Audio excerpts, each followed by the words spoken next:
बिस्मिल्लाहिर्रहमानिर्रहीम। अस्सलाम वालेकुम। पीपीएससी लेक्चरर मैथ 2017 के पेपर को हम सॉल्व कर रहे थे। इससे पहले हमने 45 एमसीक्यूज़ विद सॉल्यूशन सॉल्व कर लिया था। अब हम इंशाल्लाह नेक्स्ट पार्ट की तरफ चलते हैं जिसमें हम 46 से 50 एमसीक्यूज़ को सॉल्व करेंगे। तो हम 46 एमसीक्यूज़ को देखते हैं। इसमें हमारे पास एक्स सेट गिवन है, A B C D E and टा गिवन है। If A equal to A B C then A naught. Interior of A find करना है हमें इस सेट के अगेंस्ट। तो अगर हम देखें तो हमारे पास एक्स सेट गिवन है। इस एक्स सेट का हमारे पास नेम होता है, इसको ग्राउंड सेट भी कहते हैं। ये हमारे पास इस सेट का नेम जो होता है ये इसको कहते हैं ग्राउंड सेट। ये हमारे पास क्या कहलाता है? ग्राउंड सेट कहलाता है। ये जो एक्स सेट गिवन है और टा यहाँ पे टपोलॉजी है। बेसिकली हमने ए सेट जो हमारे पास ए बी सी है इसका इंटीरियर ऑफ ए फाइंड करना है। अगर हम देखें तो ये ए बी सी डी ई हमारे पास इसके पॉइंट्स कहलाएंगे। ये वाले ए बी सी डी ई इस सेट के हमारे पास क्या कहलाएंगे? इनको हम कहते हैं पॉइंट्स। तो ये हमारे पास क्या होते हैं? पॉइंट्स हैं। और ये हमारे पास जो टा दिया गया है ये बेसिकली हमारे पास ओपन सेट्स को रिप्रेजेंट करता है। ये हमारे पास जो टा गिवन है ये सारे का सारा किसी ओपन सेट, जिस तरह लास्ट लेक्चर के अंदर आपने देखा हो तो हमने क्लोज सेट और ओपन सेट को भी डिस्कस किया था और डिफरेंट टोपोलॉजीज़ को भी डिस्कस किया था, जिसमें हमने डिस्क्रीट टोपोलॉजी को भी देखा था। जिसने प्रीवियस लेक्चर नहीं देखा तो वो इसके लिए लाजमी प्रीवियस पार्ट 8 और 9 लाजमी देखें। अब इसमें हमने क्या करना है कि ए का इंटीरियर पॉइंट फाइंड करना है। सबसे पहले हमें पता होना चाहिए कि इंटीरियर ऑफ ए से क्या मुराद है हमारे पास। अगर हम डेफिनेशन लें इंटीरियर ऑफ ए की तो हम डेफिनेशन को डिस्कस करते हैं कि हमारे पास इंटीरियर ऑफ ए से क्या मुराद है। तो इंटीरियर ऑफ ए के लिए हम डेफिनेशन लेंगे, अगर कोई भी फॉर ए बिलोंग टू ए, यानी कोई एलिमेंट ए है जो सेट ए को बिलोंग कर रहा है, तो दी open set containing A, the open set, देखें ना, अब ए के अंदर हमारा ए एलिमेंट भी पड़ा है, बी भी पड़ा है, सी भी पड़ा है। अब हम कह रहे हैं कि हम ए एलिमेंट की बात कर रहे हैं कि ए जो पॉइंट्स है हमारा वो बिलोंग कर रहा है सेट को, फिर हम बी की बात करेंगे, फिर हम सी की। तो दी open sets containing, the open set containing A. तो ए के लिए जो हमारे पास ओपन सेट बनेंगे वो बेसिकली कौन कौन से ओपन सेट्स होंगे, तो वो यहाँ पे मैं आपके सामने लिख देता हूँ। सबसे पहला सेट होगा एक्स। दूसरे नंबर पे हमारे पास इसमें से देखें ना, एक तो हमारा एक्स इसमें लाई करेगा, दूसरा ए देखें किस में आ रहा है, ए पे करेक्ट कर लें। ये हमारे पास ए बी नहीं है, ए डी है। बेसिकली ये जो सेट है ये ए डी है, यहाँ पे करेक्शन कर लें। तो देखें एक्स से मुराद है कि जिसमें ये पूरे का पूरा ए बी सी डी ई आ जाए, तो हमने वो वाला टॉ में से ओपन सेट में से लेना है जो ए को कंटेन करता हो। तो ए को एक एक्स कंटेन कर रहा है, एक हमारा सेट जो है वो ए और डी कंटेन कर रहा है। सेकंड पे हमारा नेक्स्ट ए बी डी भी कंटेन कर रहा है और इसमें भी ए कंटेन कर रहा है, ए सी डी ई। तो इस बी और फाई के अलावा सारे का सारा जो ए है कंटेन कर रहा है टा ओपन सेट्स के अंदर। अब हम अगर दें तो हमने कोई पी पॉइंट्स लिया है जो कि जी का है by definition of interior of A, यानी इंटीरियर की मैं डेफिनेशन यहाँ पे आपके साथ डिस्कस कर रहा हूँ कि इंटीरियर से क्या मुराद बेसिकली होता है। तो इंटीरियर पॉइंट ऑफ डेफिनेशन अगर आपने देखनी हो तो प्रीवियस लेक्चर में मैंने प्रॉपर लिखी है। यहाँ पे जस्ट मैं इसका हिंट यूज़ करूँगा कि अगर कोई पी आपका बिलोंग करे जी ग्रुप को, यानी जी सेट को, तो वो प्रॉपर सबसेट हो ए का, तो दिस मीन पी इज़, यानी इस पी को हम फिर कह सकते हैं कि ये इस ए सेट का इंटीरियर है। तो पी इंटीरियर पॉइंट ऑफ ए, तो फिर ये पी जो है वो इंटीरियर कहलाएगा ए का। ये डेफिनेशन मैंने प्रॉपर लास्ट लेक्चर के अंदर लिखी हुई है, तो वहाँ से भी देख सकते हैं।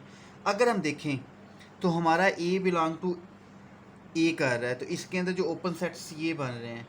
तो अगर मैं कहूँ कि ए जो है वो इसमें भी बिलोंग करेगा, ए इसमें भी बिलोंग करेगा, सब में, यानी इसको मैं बारी बारी लिखूँ तो मैं इसको इस तरह से लिख सकता हूँ। इस स्टेटमेंट को यूज़ करते हुए हम इसको इस तरह से लिख सकते हैं कि जो आपका ए है वो एक्स को बिलोंग करता है, इसी तरह ही ए जो है वो ए डी को भी बिलोंग कर रहा है सेट को। इसी तरह ही ए जो है वो सेट ए बी डी इसको भी बिलोंग कर रहा है। और इसी तरह से जो ए है वो बिलोंग कर रहा है ए सी डी ई। तो अब हम देखते हैं क्या ये प्रॉपर सबसेट ऑफ ए है। ए हमारे पास ये है, तो A proper subset of X. X तो हमारे पास ए बी सी डी ई है, तो डी ई तो सेट ए में नहीं है, तो इससे मुराद क्या होगा? इससे मुराद तो ये है कि ये इसका प्रॉपर सबसेट नहीं है।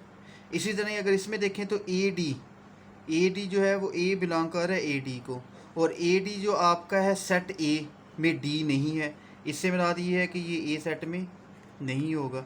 इसी तरह ए बी डी इसमें नहीं है ए में, तो ये भी नहीं है हमारे पास प्रॉपर सबसेट ऑफ होगा। तो इसी तरह से इसमें डी ई है, ए में आपका डी ई नहीं है।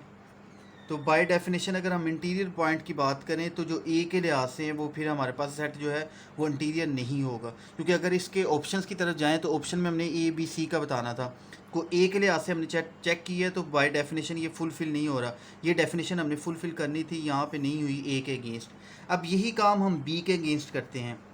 बी के लिहाज से अगर आप देखें तो बी के लिहाज से हमारे पास यहाँ पे जो लाई कर रहे हैं, जो सेट में यहाँ पे डायरेक्ट ले लेता हूँ, बी में एक तो एक्स बिलोंग करेगा, बी के लिहाज से हमारा क्या होगा? उसी तरह से हम कहेंगे फॉर, ये चीज़ उसी तरह से लिखी जाएगी, for B belong to A, for B belong to A the open set containing B. तो ओपन सेट जो बी को कंटेनिंग करते हैं वो हमारे पास कौन कौन से हैं, इसको हम देखते हैं। बी के लिहाज से अगर हम देखें तो हमारे पास बी के लिहाज से एक एक्स सेट है आएगा, दूसरा हमारा बी के लिहाज से एक जस्ट बी आ जाएगा, तीसरे नंबर पे हमारे पास होगा ए बी डी, और लास्ट में हमारे पास लास्ट वाले सेट में बी नहीं है, तो ये सिर्फ तीन होंगे हमारे पास, एक एक्स होगा, एक बी होगा, एक ए बी डी होगा। अब तीनों को बारी बारी चेक करते हैं उसी तरह से ही। अब यहाँ पे हम देख लेते हैं इसको, इन तीनों को हम बारी बारी देखते हैं। तो हमारे पास अगर देखें तो बी एक्स को बिलोंग कर रहा है, बी को भी बिलोंग कर रहा है, और बी जो है वो ए बी डी को भी बिलोंग कर रहा है। तो अगर यहाँ पे हम चेक करें बी बिलोंग टू एक्स, और एक्स जो है उसमें हमारे पास क्या पड़े हुए हैं, ए बी सी डी, तो ये हमारे पास प्रॉपर सबसेट ऑफ ए है। इसी तरह से अगर हम नेक्स्ट चेक करें बी के लिहाज से, तो बी के लिहाज से ये क्या होगा, ये प्रॉपर सबसेट है हमारे पास ए बी सी का, और ए बी सी इटसेल्फ हमारे पास क्या है, ये ए की इक्वल है। इसी तरह से अगर हम इस डेफिनेशन को अगर हम देखें तो ये डेफिनेशन को फुलफ़िल कर रहा है कि अगर B belong to B set हमारे पास है और वो सब सेट आ गया ए का, तो इससे मुराद ये है कि ये हमारे पास इंटीरियर पॉइंट ऑफ ए कहलाएगा, जो कि हमारे पास बी होगा। ये यहाँ पे कर लें, ये नॉट इक्वल टू है, ये नॉट इक्वल टू है। तो मैंने ये बताया था कि इंटीरियर पॉइंट के लिए अगर ये डेफिनेशन फुलफ़िल होगी तो इस पॉइंट पे आप चेक कर सकते हैं ये जो डेफिनेशन है वो फुलफ़िल हो गई है, तो इस वजह से नेक्स्ट जो है वो चेक करने की ज़रूरत नहीं है। यानी वो ओपन सेट के लिए हमारे पास, जैसा कि हमने ए के लिए चेक किया था तो ए के लिए हमारे पास नहीं आया था, तो इससे मुराद ये ए वाला रॉन्ग होगा। अभी हमने बी के लिए चेक किया है तो बी के लिए ये डेफिनेशन फुलफ़िल हो गया, तो इससे मुराद है जो बी ऑप्शन है वो आपका क्या होगा, करेक्ट होगा। इसी तरह से आप सी को भी चेक कर सकते हैं, सी में हमारे पास कौन सा आ जाएगा, एक्स आ जाएगा और ए सी डी ई आ जाएगा। तो एक्स और ए सी डी ई जो है वो प्रॉपर सबसेट नहीं होंगे हमारे पास ए के, तो सिर्फ ये यहाँ पे डेफिनेशन बी के लिए फुलफ़िल है, तो यहाँ पे आपका जो सी ऑप्शन है वो भी रॉन्ग होगा। तो MCQs 46 के अंदर हमारे पास ग्राउंड सेट X गिवन था, जिसके लिए ओपन सेट्स थे, हमें ए सेट गिवन था, इसमें हमने इंटीरियर ऑफ पॉइंट ए बताना था, तो इंटीरियर पॉइंट के लिए ये डेफिनेशन हम फुलफ़िल कराएंगे। यहाँ पे जी की जगह पे हमारा X आएगा और ए वैसे का वैसे ही आएगा, क्योंकि यहाँ पे ए सेट की बात की जा रही है। तो हम किसी भी ओपन सेट के लिए चेक करेंगे कि क्या वो इस डेफिनेशन को फुलफ़िल करता है, तो वो हमारे पास इंटीरियर पॉइंट्स कहलाते हैं। नेक्स्ट MCQs की तरफ चलते हैं। 47 में हमारे पास है sequence X and the points of metric space X is set to be convergent to x belong to capital X if for each epsilon greater than 0 there exists positive integer n naught such that n greater than n naught। तो हमने metric space का यहाँ पे बताना है इस MCQs में हमारे पास जो पॉइंट है वो बेसिकली किससे रिलेटेड है, मीट्रिक स्पेस से रिलेटेड है। हमारे पास कुछ सीक्वेंस दी गई है। अब सीक्वेंस बेसिकली क्या होती है, सीक्वेंस के बारे में हमें पता होना चाहिए। तो सीक्वेंस की बात करें तो हमारे पास यहाँ पे जो सीक्वेंस हम लेंगे बेसिकली वो कौन सी लेंगे, हम कोई भी सीक्वेंस ली जा सकती है। हम एक्स के लिहाज से, क्योंकि हमारा जो एक्स बिलोंग टू एक्स है, तो हमें एक्स के लिहाज से चेक करनी है। कन्वर्जेंट भी है हमारे पास। तो एप्सिलॉन ग्रेटर दैन ज़ीरो के लिए हमारे पास कौन सी टोपोलॉजी मीट्रिक स्पेस जो है वो फुलफिल होगी, लेस देन के लिए होगी, ग्रेटर देन के लिए होगी, या इक्वल लेस देन के लिए होगी। तो इसके लिए सबसे पहले हम क्या करते हैं, हम यहाँ पे सीक्वेंस को डिफ़ाइन करते हैं। एक्स एन की सीक्वेंस हम यहाँ पे ड्रा कर रहे हैं। यहाँ पे हम सीक्वेंस बना रहे हैं। हमारे पास सीक्वेंस होगी x1, x2 up to so on xm into xm plus 1, up to so on xn तक। तो ये हमारे पास सीक्वेंस है जो कि xn है। इस सीक्वेंस को हम नंबर लाइन पे ड्रा करते हैं। हम नंबर लाइन ड्रा करते हैं। यहाँ पे हमारा x1 लाई कर है, ये हमारे पास x2 है। इसी तरह अप टू सो ऑन यहाँ पे हमारा xm होगा, ये हमारे पास xm प्लस 1 है। इसी तरह से अप टू सो ऑन ये हमारे पास xn है। तो xn के लिए यहाँ पे हमारे पास बाउंड्री है, यहाँ पे हमारे पास x लाई करेगा। बेसिकली लिमिटिंग पॉइंट जो है हमारे पास वो बेसिकली यहाँ पे है, जिसको हम x कह देते हैं। ये हमारे पास लिमिटिंग पॉइंट है, जिसको हम एप्सिलॉन भी कह सकते हैं। तो ये हमारे पास लिमिटिंग पॉइंट होगा। इसका नाम हमारे पास क्या होता है, इसको बेसिकली हम क्या बोलते हैं, लिमिटिंग पॉइंट बोलते हैं। यहाँ पे मैं लिख भी देता हूँ। तो ये हमारे पास क्या है, लिमिटिंग पॉइंट। चेक करें तो हमारे पास जो नंबर लाइन है इनके दरमियान में हमारे पास गैप हैं। तो डेफिनेशन ये कह रही है कि हमारे पास जो मीट्रिक स्पेस x है वो कन्वर्ज करनी चाहिए। तो कन्वर्ज के लिए हमारे पास अगर पॉइंट देखें xn, तो xn से हम लिमिटिंग पॉइंट तक का डिस्टेंस देखेंगे कि ये कम इज़ कम कितना होगा। है ना कि पॉजिटिव इंटीजर हमारे पास n नॉट है। तो n नॉट से हमारे पास बड़ी जितनी भी टर्म्स आती जाएंगी ना, दोनों के लिए हमारे पास इन दोनों का डिस्टेंस जो है वो कम इज़ कम होता जाए। तो यानी x नॉट और लिमिटिंग पॉइंट जो हमारे पास है, इन दोनों के दरमियान जो डिस्टेंस हमारा बाय डेफिनेशन वो कम इज़ कम होता जाए। देखें तो इनके दरमियान जो पैरेलल लाइंस हैं वो फॉर एग्जांपल यहाँ पे मूव करेगी, हमारे पास इस यहाँ पे मूव करेगी। तो मूव करती करती वो कहाँ पे चली जाएगी, लिमिट पॉइंट के नियर आ जाएगी। ये आ जाएगा कि इनका जो हमारे पास एप्सिलॉन है उनसे हमारे पास जो डिस्टेंस है वो कम इज़ कम हो। एक्स जो है आपका वो कन्वर्ज कर जाएगा एक्स को। और ये बेसिकली हमारे पास सीक्वेंस की डेफिनेशन ही होती है।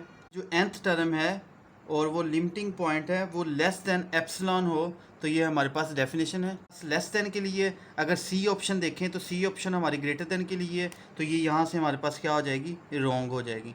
अब अगर हम बात करें ऑप्शन ए और बी की, तो ऑप्शन ए के लिहाज से मैंने आपको बताया कि ये हमारे पास लेस देन के लिए होता है। तो लेस देन के लिए हमारे पास जो ऑप्शन ए है वो करेक्ट होगा, जबकि बी में इक्वल है तो एप्सिलॉन के इक्वल तो हो नहीं सकता। तो बी ऑप्शन भी हमारे पास यहाँ पे क्या होगा, रॉन्ग होगा। तो बेसिकली किसी भी सीक्वेंस के अंदर जो पॉइंट ऑफ मीट्रिक स्पेस होता है वो अगर कन्वर्ज करिए X belong to X for each epsilon greater than zero, तो पॉजिटिव इंटीजर एन नॉट के लिए हमारे पास जो metric space basically D X comma X N जो है वो लेस देन एप्सिलॉन होगी। तो ऑप्शन ए हमारे पास यहाँ पे क्या होगा, करेक्ट होगा। करते हैं नेक्स्ट MCQs 48 की तरफ। MCQs 48 में हमारे पास area of parallelogram with base x and attitude y is, हमने एरिया ऑफ पैरेललोग्राम बताना है। इसमें बेसिकली हमें 3-4 चीज़ों का पता होना चाहिए जो कि हमारे पास यहाँ पे MCQs में है। सबसे पहले हमें एरिया का पता होना चाहिए। नंबर 2 हमें पैरेललोग्राम का पता होना चाहिए। नंबर 3 हमारे पास बेस गिवन है x और एटीट्यूड y गिवन है। तो इसके अलॉन्ग सबसे पहले हमें पैरेललोग्राम की डेफिनेशन का पता होना चाहिए। तो हम सबसे पहले पैरेललोग्राम की डेफिनेशन को देखते हैं कि हमारे पास पैरेललोग्राम की डेफिनेशन क्या होती है। तो पैरेललोग्राम की डेफिनेशन हमारे पास equilateral with two pair of parallel sides हमारे पास क्या कहलाती हैं, पैरेललोग्राम कहलाती हैं। इसकी डायरेक्ट मैं डेफिनेशन लिख देता हूँ आपके सामने। पैरेललोग्राम बेसिकली अगर हम देखें तो ये रेक्टेंगुलर टाइप ही होती है, लेकिन इसमें जो एंगल है रेक्टेंगल के अंदर 90 बनता है, जबकि पैरेललोग्राम के अंदर जो एंगल आपका है वो 90 नहीं होता। तो इसमें जो अपोजिट साइड्स होती हैं वो बेसिकली जिस तरह स्क्वायर या रेक्टेंगल में टू अपोजिट साइड्स जो हैं वो इक्वल होती हैं, तो इसमें भी हमारे पास इक्वल होंगी। इसीलिए हम कह रहे हैं कि two pairs of parallel sides. तो ये हमारे पास क्या होती हैं, पैरेलल साइड्स होती हैं। तो ये डेफिनेशन ऑफ पैरेललोग्राम है। तो अगर हम बात करें रेक्टेंगुलर की, अगर हम रेक्टेंगुलर की शेप की बात करें तो हमारे पास रेक्टेंगुलर बेसिकली इस तरह की शेप को हम रेक्टेंगुलर बोलते हैं। इसमें जो आपका एंगल होता है वो 90 होता है।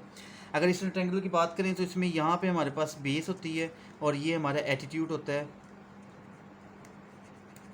तो हमारे क्वेश्चन में एक्स बेस है और एटीट्यूड वाई है। हमने बेसिकली पैरेललोग्राम का बताना है, लेकिन हमें रेक्टेंगुलर का पता होना चाहिए। रेक्टेंगुलर के लिए एरिया जो हम यूज़ करते हैं वो बेसिकली क्या होता है, बेस इनटू एटीट्यूड।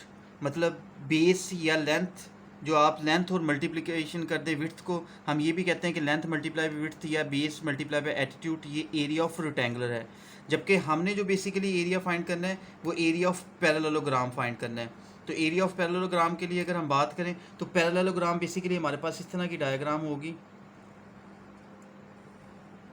इसमें हमारे पास जो अपोजिट साइड्स होती हैं वो बेसिकली इक्वली होती हैं, लेकिन जो इसमें एंगल होता है वो बेसिकली 90 नहीं होता। अगर इस पैरेललोग्राम को देखें तो इसमें हमारे पास जो बेस है वो यहाँ पे है, बेस एक्स, और एटीट्यूड हमारा यहाँ पे है। लेकिन यहाँ पे अगर मैं परपेंडिकुलर ड्रा करूँ तो ये मेरे पास एंगल जो है वो 90 बनेगा। इसी तरह यहाँ पे मैं परपेंडिकुलर ड्रा करूँ, इस लाइन को बढ़ा दूँ, तो यहाँ पे मेरे पास एंगल जो है वो 90 होगा बेसिकली।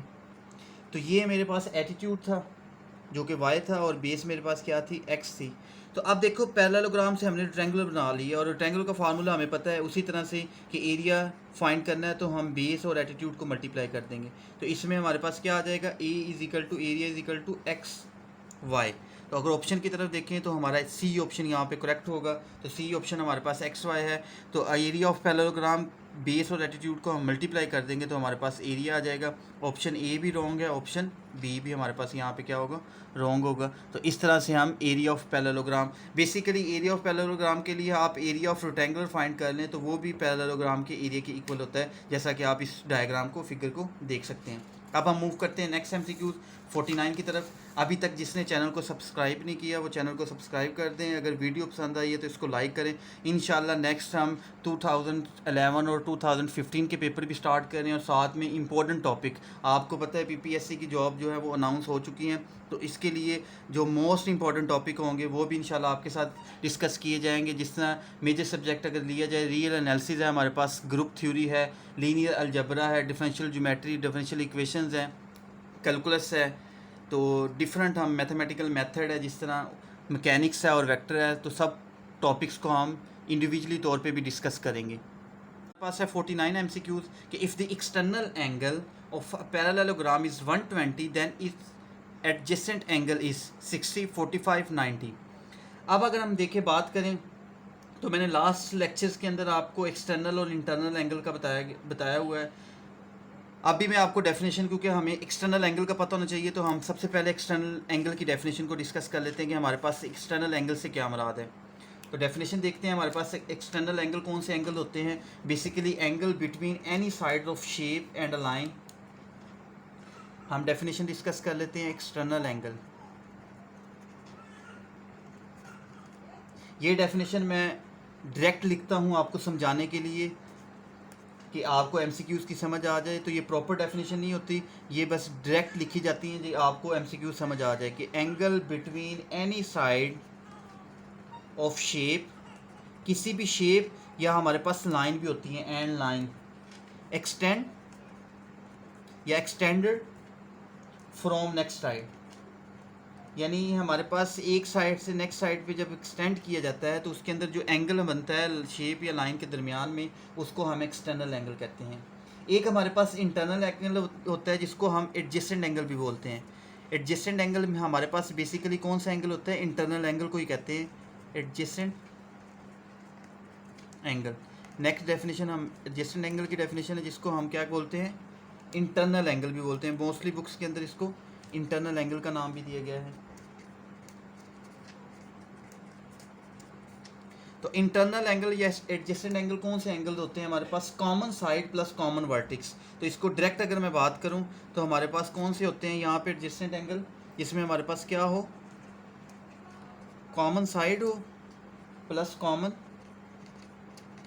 वर्टिक्स हो, और इसमें एक कंडीशन और भी है कि ये ओवरलैप भी ना करें, एंड डू नॉट ओवरलैप। ये ओवरलैप भी नहीं हमारे पास करते जो इंटरनल एंगल होते हैं बेसिकली। तो हमारे एमसीक्यूज़ में पैरेललोग्राम है, तो हम पैरेललोग्राम ड्रा करते हैं यहाँ पे। जैसे कि लास्ट एमसीक्यूज़ में हमने देखा है, प्रॉपर पैरेललोग्राम की डेफिनेशन भी देखी है, तो इस टाइप की हमारे पास पैरेललोग्राम होती है।